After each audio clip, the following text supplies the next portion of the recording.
Mahabharata, Sabha Parva, the Book of the Assembly Hall.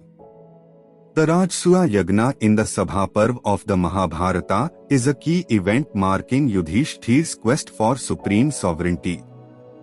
Yudhishthir, the eldest Pandav, decides to perform the Rajasuya Yagna to establish himself as the emperor. He consults his brothers and Krishna, who support his ambition but warn him of the challenges involved. To gain the allegiance of other kings, Yudhishthir sends his brothers on military campaigns. Bhim to the east, Arjun to the north, Nakul to the west, Sahadev to the south. Through a mix of diplomacy and combat, the Pandavas secure tributes and loyalty from various kingdoms. The Pandavas commissioned the divine architect Maya to build a magnificent assembly hall in Indraprastha. This hall, known as the Maya Sabha, becomes the venue for the Rajasuya Yagna. The Rajasuya Yagna is performed with great grandeur.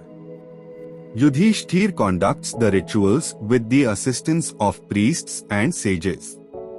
Kings and dignitaries from across the world attend the ceremony.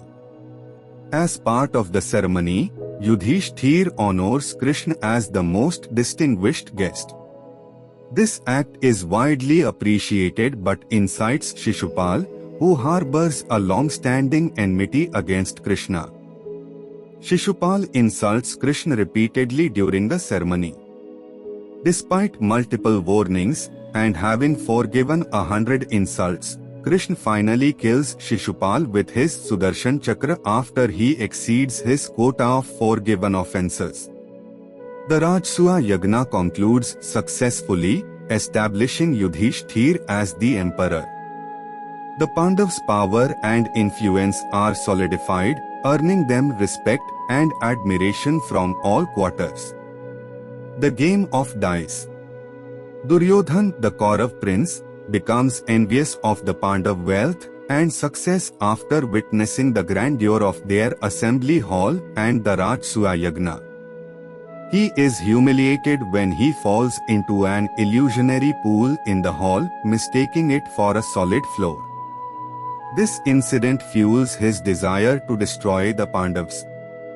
Shakuni, Duryodhan's cunning uncle, devises a plan to ruin the Pandav.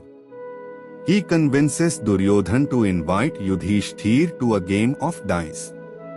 Knowing Yudhishthir's weakness for gambling, Shakuni manipulates the game with loaded dice. Yudhishthir agrees to play, initially staking minor possessions but gradually losing his entire kingdom, his brothers, and even himself. In a final, desperate wager, Yudhishthir stakes Draupadi, the wife of the Pandavas, and loses her as well. Duryodhan orders Draupadi to be brought to the assembly hall. She is dragged into the hall and subjected to severe humiliation. Dushasan, one of Duryodhan's brothers, attempts to disrobe her, but Draupadi prays to Krishna, who miraculously provides an endless supply of cloth, thus protecting her honor. The Pandavas exile. After Draupadi's humiliation, she questions the legality of the dice game, but the elders in the assembly, including Bhishma and Dhritarashtra, remain silent. Ultimately, Dhritarashtra, fearing divine retribution and the wrath of Draupadi's protectors, grants her boons. Draupadi secures the freedom of her husbands, but the Pandavas are eventually exiled for 13 years, with the last year to be spent incognito.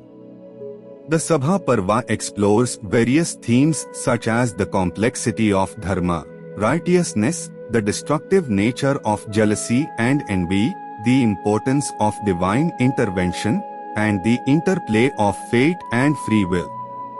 It sets the stage for the epic conflict that unfolds in the Mahabharata, highlighting the moral and ethical dilemmas faced by the characters. The events in this Parva underscore the fragile nature of power and the devastating consequences of pride and deceit.